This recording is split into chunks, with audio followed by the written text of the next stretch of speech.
నమస్తే welcome to KNR channel. Bulletin ముందుగా headlines చూద్దాం.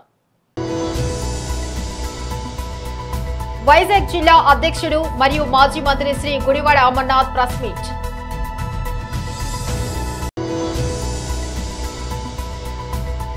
మంత్రి నారాయణ మీడియా సమావేశం.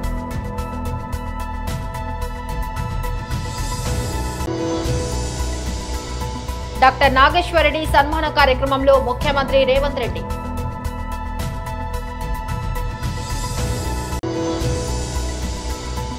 తుంకుంటలో ఎంఈఓ వసంతకుమారి గారి పదవి విరమణ కార్యక్రమంలో పాల్గొన్న ఈచెల రాజేందర్.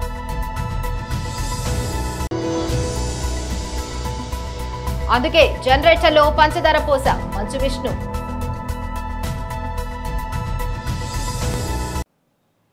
డీటెయిల్ చూస్తే వైజాగ్ జిల్లా అధ్యక్షుడు మరియు మాజీ మంత్రి శ్రీ గుడివాడ అమర్నాథ్ ప్రెస్ మీట్ నిర్వహించారు. నిన్న ప్రభుత్వం పెట్టినటువంటి బడ్జెట్ దాదాపు 3,22,000 కోట్ల రూపాయలతో నిన్న బడ్జెట్ ప్రవేశపెట్టినప్పుడు రాష్ట్ర ప్రజలు అందరూ కూడా చాలా ఆశగా ఎదురు చూశారు. సహజంగా ఒక ప్రభుత్వం బడ్జెట్ ప్రవేశపెట్టేటువంటి సమయంలో రాష్ట్రంలో ఉన్నటువంటి పేదవారు ప్రభుత్వం మీద ఆధారపడినటువంటి కుటుంబాలు ఆ బడ్జెట్లో పొందుపరిచేటువంటి కేటాయింపుల్లో ఆ కేటాయింపుల ద్వారా మన జీవితాలు మారుతాయి, మన జీవన విధానం మారుతుంది, మన ప్రాంతాలు అభివృద్ధి చెందుతాయి, మన భవిష్యత్తు బాగుంటుంది అని చెప్పి రాష్ట్రంలో ముఖ్యంగా పేదవారు ఎదురు చూస్తారు. వీటన్నిటికన్నా మించి బడ్జెట్ పెట్టేటువంటి ప్రభుత్వం ఆ ఎన్నికల్లో ఇచ్చినటువంటి హామీలు ఏ రకంగా నిలబెట్టుకుంటున్నారు, ఇచ్చినటువంటి హామీలు నిలబెట్టుకున్నటువంటి క్రమంలో మన భవిష్యత్తు బాగుంటుంది అని చెప్పి ఎదురు చూసినటువంటి రాష్ట్ర ప్రజలకి పూర్తిగా నిరాశ ఎదురైంది అనేటువంటి విషయంలో ఏ రకమైనటువంటి సందేహం లేదు. ఆద్యాంతం బడ్జెట్ ప్రసంగంలో మాట్లాడినటువంటి అన్ని అంశాలని మనం ఒకసారి పరిశీలిస్తే అధికారంలోకి వచ్చినటువంటి 9 మాసాలు పూర్తయిపోయి దగ్గర సంవత్సరం పూర్తవుతున్నటువంటి సందర్భంలో ఇప్పటికీ కూడా బడ్జెట్ ప్రసంగం ఆద్యాంతం కూడా జగన్మోహన్ రెడ్డి గారిని విమర్శించడానికి, గత ప్రభుత్వాన్ని తప్పుపట్టడానికి, ఇప్పుడు అధికారంలో ఉన్నటువంటి చంద్రబాబు నాయుడు గారిని వారి కొడుకుని పొగడడానికి బడ్జెట్ ప్రసంగం అంతా కూడా కనబడింది తప్ప ఈ రాష్ట్రంలో ఉన్నటువంటి పేదవాడి తాలూకా జీవన విధానాన్ని మార్చడానికి ఎక్కడ కూడా ఆ ఉద్దేశంతో ప్రభుత్వం ఎక్కడ కూడా బడ్జెట్ని పొందుపరచలేదనేటువంటిది ఈరోజు వైఎస్ఆర్ కాంగ్రెస్ పార్టీ కానీ రాష్ట్రంలో పేదవాడు కానీ భావిస్తూ ఉన్నాడనేటువంటి విషయాన్ని సందర్భంగా తెలియజేస్తా ఉన్నాం. నిత్యం జగన్నామ స్మరణం. మీరు అధికారంలోకి వచ్చారు, సంవత్సరం పూర్తయిపోతూ ఉంది, ఇప్పటికే ఒక బడ్జెట్ని ప్రవేశపెట్టారు, రెండోసారి పూర్తి స్థాయి బడ్జెట్ని ప్రవేశపెట్టారు. మా అయితే ఇంకో 3 సార్లు మీరు ఈ ప్రభుత్వంలో మీరు మరో 3 సార్లు బడ్జెట్ ప్రవేశపెట్టగలరు. మంత్రి నారాయణ మీడియా సమావేశం నిర్వహించారు. గత ప్రభుత్వం ఫైనాన్షియల్ డిసిప్లిన్ లేక అసలు ఆర్థిక వ్యవస్థను ఎలా ఒక రాష్ట్రాన్ని నడపాలనే ఆలోచన కానీ ఒక ప్లాన్ కానీ ఏమీ లేకుండా ఆర్థిక వ్యవస్థ మొత్తం అతలాకుతలం చేసింది. ఆఖరాకి సెంట్రల్ గవర్నమెంట్ ఇచ్చే 15th ఫైనాన్స్ డబ్బులు కూడా ఈరోజు డైవర్ట్ చేయటం. అదేవిధంగా మున్సిపల్ శాఖ తీసుకుంటే మున్సిపల్ శాఖలో ప్రజలు అంటే ప్రతి మున్సిపాలిటీ, అది నగర పంచాయతీ కావచ్చు, మున్సిపాలిటీ కావచ్చు, కార్పొరేషన్ కావచ్చు, చట్టం ప్రకారం కేంద్ర చట్టం కానీ రాష్ట్ర చట్టం ప్రకారం ఏంటంటే అది స్వపరిపాలన, అంటే వాళ్ళ ఏరియా డెవలప్ చేసుకోవడానికి వాటర్ కావచ్చు, లేదా శానిటేషన్ కావచ్చు, లేదా డ్రైన్స్ కావచ్చు, లైట్స్ కావచ్చు, అవన్నీ చేసుకోవటానికి వాళ్ళు అక్కడ ట్యాక్సులు కలెక్ట్ చేసుకొని కౌన్సిల్లో పెట్టుకొని కౌన్సిల్లో ఏం అవసరమో దాని ప్రకారం నిర్ణయించే అధికారం వాళ్ళకు ఉంది. వాళ్ళ కలెక్షన్స్ వాళ్ళే ఉపయోగించాలి. కానీ గత ప్రభుత్వం ఆ కలెక్షన్స్ మొత్తం సిఎఫ్ఎంఎస్లో పెట్టడం, దాన్ని మొత్తం డైవర్ట్ చేసేసింది. డైవర్ట్ చేసి ఈరోజు మున్సిపాలిటీలో అక్కడికి బ్లీచింగ్ పౌడర్ వాడటానికి కానీ ఆయిల్కి కానీ దానికి కూడా కొన్ని మున్సిపాలిటీలో డబ్బులు లేకుండా చేసింది. అలా ఆర్థిక వ్యవస్థ అన్ని డిపార్ట్మెంట్లు సర్వనాశనమైనవి. అయితే ఈ ప్రభుత్వం వచ్చిన తర్వాత ముఖ్యమంత్రి గారికి ఉన్న అపార అనుభవంతో ఈరోజు ఒక్కొక్కటిని ముందుకు తీసుకొస్తూ ఆర్థిక వ్యవస్థని గాడిలో పెడుతున్నారు. ఇప్పుడు నా శాఖ తీసుకుంటే మున్సిపల్ శాఖకి రాబోయే ఏప్రిల్ 1 నుంచి ఏ మున్సిపాలిటీకి వచ్చే కలెక్షన్స్ ఆ మున్సిపాలిటీలో వాళ్ళే ఖర్చు పెట్టుకునేటట్టుగా ఈరోజు క్లారిటీగా బడ్జెట్లో కూడా చెప్పడం జరిగింది. ముఖ్యమంత్రి గారికి ప్రత్యేకంగా ఈ విషయం నేను ధన్యవాదాలు తెలియజేస్తున్నాను. ఈరోజు బడ్జెట్ తీసుకుంటే 3,22,359 కోట్లతో బడ్జెట్ పెట్టారు. దీంట్లో అన్నిటికంటే ఇంపార్టెంట్ ఏంటంటే అందరికీ తెలిసిందే, నా శాఖకు సంబంధించి 13,862 కోట్లు మున్సిపల్ శాఖ కేటాయించారు. అందులో 6,000 కోట్లు యాక్చువల్గా సిఆర్డీకి అలాట్ చేయడం జరిగింది. అన్నిటికంటే ఇంపార్టెంటు ఎలక్షన్స్కి ముందు ఏదైతే ప్రజలకి ప్రామిస్ చేశామో వాటిల్లో రెండింటిని ఆల్రెడీ నెరవేర్చడం జరిగింది. ఎన్టీఆర్ భరోసా పెన్షన్స్ 4,000 చేయటం, దానికి 27,518 కోట్లు ఈరోజు బడ్జెట్లో అలాట్ చేశారు. 27,518 అంటే చిన్న అమౌంట్ కాదు, చాలా పెద్ద అమౌంట్. డాక్టర్ నాగేశ్వర్ రెడ్డి సన్మాన కార్యక్రమంలో ముఖ్యమంత్రి రేవంత్ రెడ్డి పాల్గొన్నారు. డాక్టర్ విష్ణు గారు ఒక ఆత్మీయ సమ్మేళనం ఏర్పాటు చేసి మన తెలుగు జాతి గౌరవాన్ని నిలబెట్టిన నాగేశ్వర్ రెడ్డి గారిని సన్మానించడం అనేది ఒక మంచి సాంప్రదాయం. ఈ కార్యక్రమంలో నాతో పాటు Telangana medical and health minister Damodar Rajanarasimha గారు, సహచార మంత్రివర్గ సభ్యులు ఉత్తమ్ కుమార్ రెడ్డి గారు, దుద్దిల్ల శ్రీధర్ బాబు గారు, డాక్టర్ వివేక్ గారు, షబీర్ అలీ గారు, మిగతా మిత్రులు, నాగేశ్వర్ రెడ్డి గారి ఆత్మీయ బంధువులందరూ కూడా ఈ కార్యక్రమంలో పాల్గొని ఈ కార్యక్రమాన్ని నిండుదనం తీసుకొచ్చినందు అందరినీ మనస్ఫూర్తిగా అభినందిస్తున్నా. ఇంతకుముందు మాట్లాడిన పెద్దలందరూ ఏకగ్రీవంగా ఒక అంశాన్ని ప్రస్తావించడం జరిగింది. పద్మశ్రీ, పద్మభూషణ్, పద్మవిభూషణ్. తెలుగు జాతి నుంచి ఒక డాక్టర్గా అరుదైన అవకాశం నాగేశ్వర రెడ్డి గారికి వచ్చిందని, వారికి భారతరత్న ఇవ్వాలని ఉత్తమ్ కుమార్ రెడ్డి గారు అన్నారు. తప్పకుండా ఉత్తమన్న, మన ప్రభుత్వంలో మీరే బాధ్యత తీసుకొని వారికి భారతరత్న ఇప్పించే బాధ్యత మన ప్రభుత్వంలో మీరే తీసుకున్నారు. అదేవిధంగా తెలంగాణ రాష్ట్ర ప్రభుత్వం దామోదర్ రాజనరసింహ గారు మెడికల్ అండ్ హెల్త్ మినిస్టర్గా by education is an engineer, by nature is an A social doctor. సమాజంలో ఉన్న రుగ్మతలు, సమాజంలో పేదలకు వైద్యం ఎంత అవసరమో గుర్తించిన వ్యక్తి ఈరోజు మెడికల్ అండ్ హెల్త్ మినిస్టర్గా తెలంగాణ రాష్ట్రంలో ఉన్నారు. తెలంగాణ రాష్ట్ర ప్రభుత్వము ఒక పాలసీ తీసుకురావాలనుకుంటుంది, హెల్త్ టూరిజం పాలసీ. హెల్త్ అనేది మన రాష్ట్రంలో ఉన్న వాళ్లకు వైద్యాన్ని అందించడమే కాదు, ప్రపంచంలోనే ఉన్న వాళ్లకు తెలంగాణ రాష్ట్రం నుంచి, ముఖ్యంగా హైదరాబాద్ నగరం నుంచి అన్ని రకాల వైద్య సహకారం అందించడానికి అవసరమైన పాలసీని తీసుకురావాలని తెలంగాణ రాష్ట్ర ప్రభుత్వం భావిస్తుంది. We're working on it. అదేవిధంగా pharma, we're legends in pharma. నాకు తెలిసి 1/3 of the vaccines, 35% of the bulk drugs produced Telangana state. దేశంలోనే, ప్రపంచంలోనే బల్క్ డ్రగ్స్ విషయంలో, వ్యాక్సిన్ విషయంలో తెలంగాణ రాష్ట్రానికి ఉన్న ప్రత్యేకత అందరికీ తెలుసు. కోవిడ్ సందర్భంగా కూడా మనమే అత్యధికంగా ఇక్కడ నుంచి వ్యాక్సిన్ సరఫరా చేయడం జరిగింది. కోవిడ్ సందర్భంగా డాక్టర్ నాగేశ్వర రెడ్డి గారు వైద్యాన్ని అందించడమే కాకుండా అవేర్నెస్ ప్రోగ్రాం కూడా వారు చేయడము, ఏ విధంగా జాగ్రత్తలు పాటించాలి, కోవిడ్ వచ్చిందంటే పానిక్ బటన్ నొక్కాల్సిన అవసరం లేదు, తీసుకోవాల్సిన జాగ్రత్తలు తీసుకుంటే ఎలాంటి ప్రమాదం లేదు అని అవగాహన కల్పించడంలో కూడా. తుంకుంటలో ఎంఈఓ వసంతకుమారి గారి పదవి విరమణ కార్యక్రమంలో ఈటెల రాజేంద్ర పాల్గొన్నారు.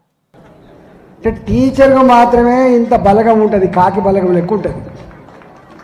కాబట్టి 36 సంవత్సరాల మీ సర్వీస్కి ఇగో ఇది నిదర్శనమమ్మా. జీవితంలో మిగిలేది గిదే మనిషికి అవసరమైన తప్ప ఈ ఆస్తులు, ఈ అంతస్తులు, ఈ కథ. చాలామంది రిటైర్ అయితే సంతోషపడతారు, మంచి మాగపోతాడని చెప్పి, కానీ మీరు పోతే బాధపడతారు. నేను ఒక చిన్న ఎగ్జాంపుల్ చెప్తా.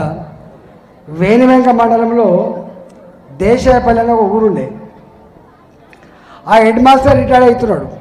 ఇది 15 సంవత్సరాల క్రితం జరిగిన చరిత్ర. అయితే నేను ఏ టీచర్ రిటైర్ అయినా పోతుండే, ఎందుకంటే ఇంతకుముందు చెప్పిన కాబట్టి మా టీచర్లకు కనీసం ఇప్పుడన్నా ఇంత సన్మానం జరగాలి, జీవితంలో తృప్తి ఉంటుంది, నా రిటైర్మెంట్కు మా ఎమ్మెల్యే గారు వచ్చిందని చెప్పి ఫోటో అలా పెట్టుకుంటానని చెప్పి పోతే అలా ఊర్లో చాలామంది ఏడుస్తారు. స్కూలు ఆ పక్క పంట ఊర్లోనేమో వాళ్ళ ఊరు. అయితే ఆయన పేరు రాజిరెడ్డో లక్ష్మణరెడ్డో పేరు కూడా గుర్తులేదు. ఏడుస్తాను. ఎందుకు ఏడుస్తున్నావు అని చెప్పి అడిగిన నేను. అంటే సార్ మా స్కూల్లో అటెండర్ లేడు, మా హెడ్ మాస్టరే అందరికంటే ముందొచ్చి ఈ తలుపు తీసినోడు, తాళం తీసినోడు, చివరికి ఎవరైనా పిలిచి గంట కొట్టించినోడు ఇవాళ ఆ గొప్ప మనిషి మా స్కూల్ నుంచి రిటైర్మెంట్ అవుతున్నప్పుడే ఏడుస్తున్నాం సార్ అని చెప్పి ఏడ్చాం. అంటే ఇలా మా గవర్నమెంట్ స్కూళ్ళల్లో ఒకనాడు ఎంత గొప్ప కళకళలు ఆడినాయో ఇవాళ ఆ కళ కనుమరుగైపోయింది. నన్ను ఫస్ట్ రిసీవ్ చేసుకోండి ఒక పీటీ మాస్టర్, ఎవరు ఇప్పుడే రిసీవ్ చేసుకోండి. ఎక్కడ పీటీ మాస్టర్లు లేరు, డ్రాయింగ్ మాస్టర్లు లేరు, అన్ని రకాల సబ్జెక్టులు. అప్పుడు ఇప్పుడంటేనేమో 150 మంది స్టూడెంట్స్ ఉన్నారు, 150 మందికి 3 టీచర్లు ఉండాలి, 4 టీచర్లు లెక్కెత్తాను. కానీ ఆనాడు నాన్ డీటెయిల్ టీచర్ వేరే ఉంటుండే, సోషల్ మాస్టర్ వేరే ఉంటుండే, సైన్స్ మాస్టర్ వేరే ఉంటుండే, సైన్స్లో బయాలజికల్ సైన్స్ వేరే ఉంటుండే, ఫిజికల్ సైన్స్ వేరే ఉంటుండే. గిన్ని రకాల టీచర్లతో కలకల్లండిన స్కూలు ఇవాళ వెలవెలపోతున్నది. ఎవరో కారణం కాదు. ఇవాళ వీళ్ళు ఏదైతే మాట్లాడుతున్నారో స్కూళ్ళు ఉండాలి, గవర్నమెంట్ స్కూల్ ఉండాలి అని అయితే మాట్లాడుతున్నారో సక్సెస్ఫుల్గా ఇవన్నీ నిబంధనలు పెట్టి బొమ్మలు లేక పొగబెట్టి బొండిగా పిసికిందంతా కూడా ప్రభుత్వాలే తప్ప ఎవరు కాదు. నా వ్యక్తిగతమైన అభిప్రాయం అది. మీరు ఒప్పుకుంటూ లేదో తెలియదు. మారిన పరిస్థితులకు అనుగుణంగా మనం కూడా మార్చుకొని అన్ని రకాల సౌలతులు కనుక చేసి ఉంటే ఇవాళ ఈ స్కూళ్ళకు ఈ దుస్థితి పట్టేది కాదు. నాకు తెలిసి ఇవ్వాలంటేనేమో పెద్దల స్కూలు లేని. సినీ నటుడు మంచు విష్ణు తన డ్రీమ్ ప్రాజెక్ట్ కన్నప్పను భారీ బడ్జెట్ తో తెరకెక్కిస్తున్న సంగతి తెలిసిందే. ఈ సినిమాలో ప్రభాస్, అక్షయ్ కుమార్ తదితర భారీ తారాగమన నటిస్తుండటంతో ఈ చిత్రంపై భారీ అంచనాలు నెలకొన్నాయి. తాజాగా సోషల్ మీడియాలో తన అభిమానులతో ముచ్చటిస్తూ విష్ణు ఆసక్తికర విషయాలను వెల్లడించారు. ఓ అభిమాని మంచు కుటుంబంలో నెలకొన్న వివాదంపై ప్రశ్నించాడు. మాకు కూడా సమాధానం చెప్పేంత మంచి మనస్సునిది, అలాంటిది ఆ రోజు జనరేటర్లో షుగర్ ఎందుకు పోసావన్నా అని ప్రశ్నించగా, ఇంధనంలో పంచదార కలిపితే మైలేజ్ పెరుగుతుందని వాట్సాప్ లో చదివానని విష్ణు సరదాగా సమాధానమిచ్చారు. విద్యానిధికి మహబూబ్ నగర్ జిల్లా పోలీసులు బాసటగా నిలిచారు. శుక్రవారం జిల్లా ఎస్పీ శ్రీమతి డి జానకి సీనియర్ పోలీస్ అధికారులతో కలిసి మహబూబ్ నగర్ ఎమ్మెల్యే ఎన్ఎం శ్రీనివాసరెడ్డి సమక్షంలో జిల్లా కలెక్టర్ విజయేంద్ర బోయ్కి 3 లక్షల రూపాయల చెక్కును అందజేశారు. ఈ సందర్భంగా ఎమ్మెల్యే మాట్లాడుతూ సంకల్పం మంచిదైతే ఒక చిన్న ఆలోచన కూడా మంచి ఫలితాన్నిస్తుందన్నారు.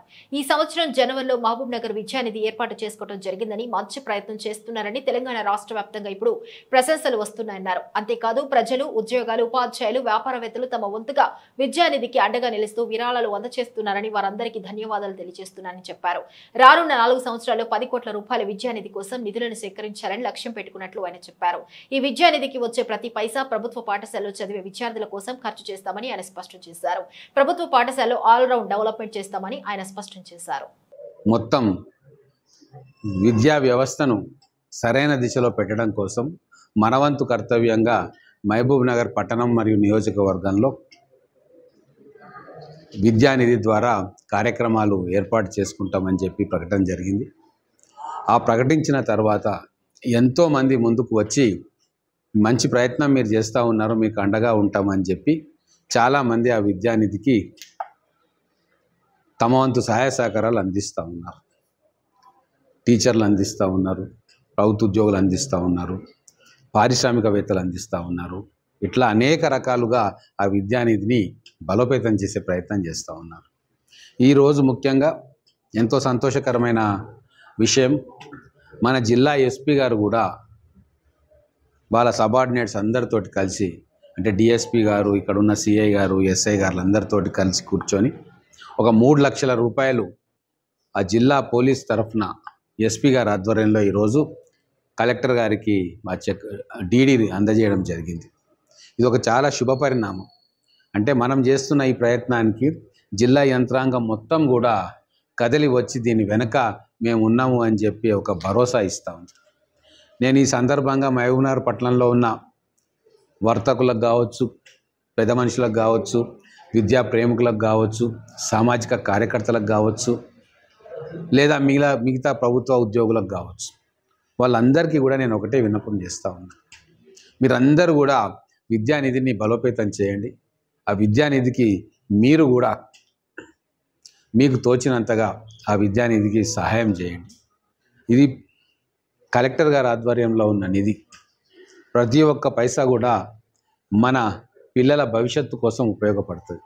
వాళ్ళ పాఠశాలను మెరుగుపరచుకోవడానికి, వాళ్ళకు మరుగుదొడ్లు కట్టియడానికి, వాళ్ళకు స్పోర్ట్స్ ఎక్విప్మెంట్ ఇవ్వడానికి, వాళ్ళకు తరగతి గదుల్లో బెంచీలను ప్రొవైడ్ చేయడానికి, మొత్తానికి మన పిల్లల్లో ఒక ఆల్రౌండ్ డెవలప్మెంట్ తీసుకురావడానికి ఒక వినూత్నంగా చేస్తున్న కార్యక్రమం. మహబూబ్ నగర్లో ప్రతి ఒక్కరు కూడా ఈ విద్యానిధికి తమ వంతు బాధ్యతగా సహాయం చేయాల్సిందిగా మళ్ళీ ఒకసారి విజ్ఞప్తి చేస్తూ ఉన్నా. సిద్దిపేట జిల్లా హుస్నాబాద్ జ్యోతిరావు పూలే గురుకుల పాఠశాలలో విద్యార్థుల సైన్స్ ఫెయిర్ కార్యక్రమంలో జిల్లా అడిషనల్ కలెక్టర్ గరిమా అగర్వాల్ పాల్గొన్నారు. విద్యార్థుల ప్రదర్శనలను ఆసక్తిగా పరిశీలించి వారిని అభినందించారు. విద్యార్థుల వసతి గృహాన్ని సందర్శించి మెనూ ప్రకారం భోజనం అందిస్తున్నారో లేదో ఆరా తీశారు. వంటగదిని సందర్శించి వంట సామాగ్రి, భోజనాల నాణ్యతను పరిశీలించారు. విద్యార్థుల విశ్రాంతి గదిని పరిశీలించి అధికారులకు తగు సూచనలు చేశారు. అనంతరం హుస్నాబాద్ ఎల్లమ్మ చెరువు సుందరీకరణ పనులను పరిశీలించారు.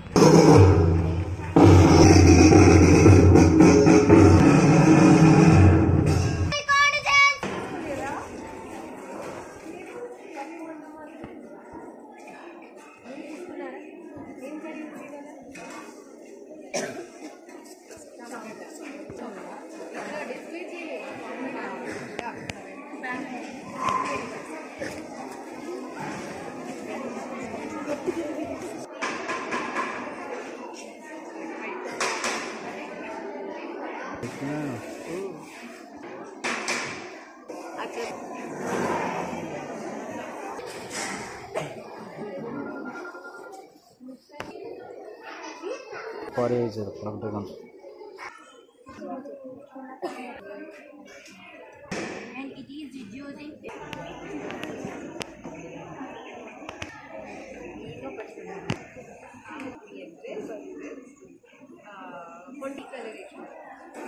మీ ఫ్యామిలీతో ఎవరైనా స్మోక్ చేస్తారా?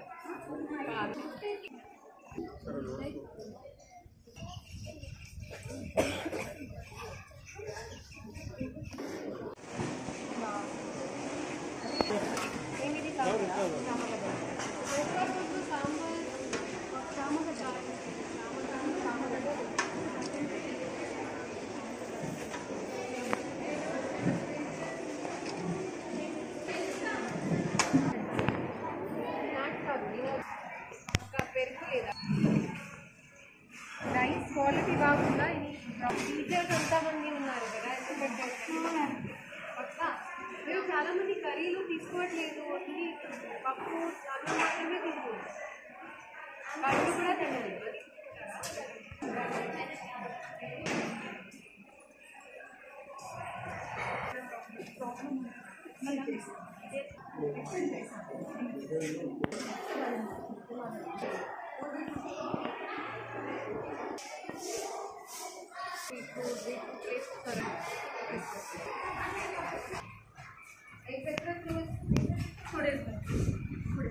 బట్ మామూలుగా ఎవ్రీ వీక్ ఆర్ మాత్రమే leafy vegetables also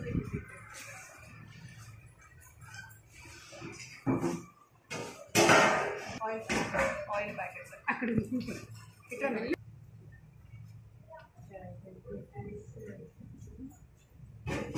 mummy పంపించేస్తుంది. Packed ఇంకా ఏమైనా ప్యాక్డ్ సాల్ట్ ఇస్తుంది ప్రతి ప్లేస్లో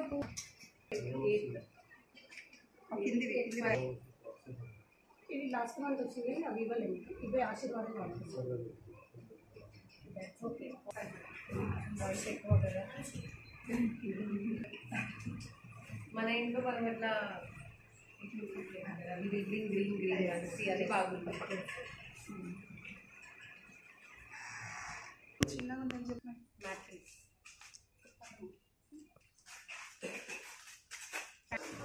this is for big classes 9-10.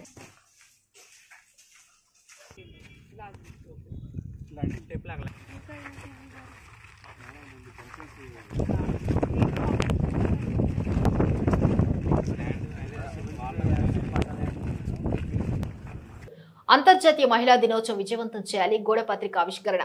Mahabubabad జిల్లా గంగారం మండల కేంద్రంలో ఆదివాసీ హక్కుల పోరాట సమితి తుడుంతెంపు అత్యవసర సమావేశం ఏర్పాటు చేయడం జరిగింది. ఈ సమావేశానికి ముఖ్య అతిథులుగా జాతీయ కన్వీనర్ రమణల లక్ష్మయ్య, రాష్ట్ర అధ్యక్షులు వట్ట ఉపేందర్లు పాల్గొని మాట్లాడారు. మహబూబాద్ జిల్లా అధ్యక్షులు సువర్ణపాక వెంకటరత్నం అధ్యక్షతన ఏర్పాటు చేసిన ఈ సమావేశంలో వారు మాట్లాడుతూ ఎస్టీలలో లంబాడీలను కలపడం వల్ల ఆదివాసులకు తీరని అన్యాయం జరుగుతోందని, ఆదివాసులకు చెందాల్సిన లబ్ధి చెందడం లేదని, రాజకీయంగా, ఆర్థికంగా, ఉద్యోగ ఉపాధి పరంగా ఆదివాసులు పూర్తిగా నష్టపోవడం జరుగుతుందని అన్నారు. అందుకే ఎస్టీలలో వర్గీకరణ చేస్తే ఆదివాసులకు సమగ్ర న్యాయం జరుగుతుంది వారన్నారు. ప్రపంచ ఆదివాసీ మహిళా దినోత్సవం సందర్భంగా ములుగు జిల్లా ఇటూరు నాగారం మండల కేంద్రంలో మార్చి 8న ఆదివాసీ మహిళా సంఘ మహాసభను నిర్వహించడం జరుగుతుందని, ఈ కార్యక్రమానికి అధిక సంఖ్యలో ఆదివాసులు, ఆదివాసీ ప్రజలు, ఉద్యోగులు, విద్యార్థులు, మహిళలు పాల్గొని విజయవంతం చేయాలని వారు కోరారు. ఎస్టీల వర్గీకరణ జరిగేంత వరకు ఎస్టీల వర్గీకరణ జరిగేంత వరకు తుడుం దెబ్బ ఆదివాసీ మహిళా సంఘం రాష్ట్ర సదస్సు మార్చి 8వ తారీఖు అంతర్జాతీయ మహిళా దినోత్సవం సందర్భంగా ఆదివాసీ మహిళా సంఘం రాష్ట్ర సదస్సును ములుగు జిల్లా ఏటూరు నగరం కేంద్రంగా ఏర్పాటు చేయడం జరుగుతుంది.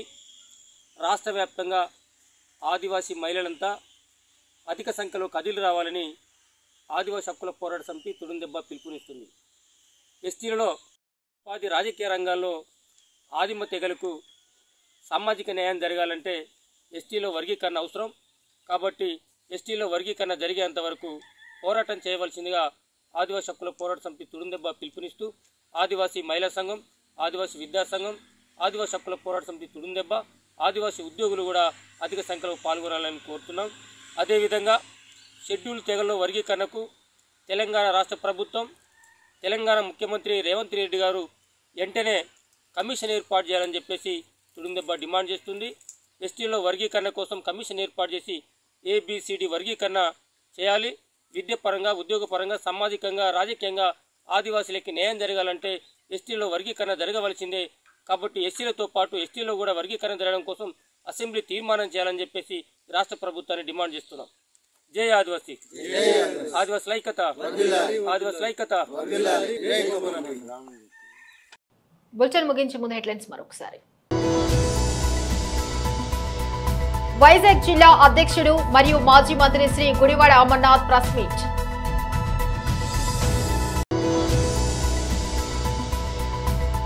మంత్రి నారాయణ మీడియా సమావేశం.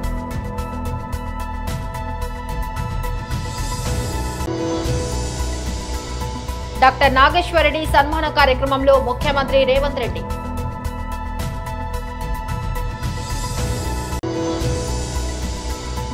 తుమ్కుంటలో ఎంఈఓ వసంత కుమారి గారి పదవి విరమణ కార్యక్రమంలో పాల్గొన్న ఈచెల రాజేందర్.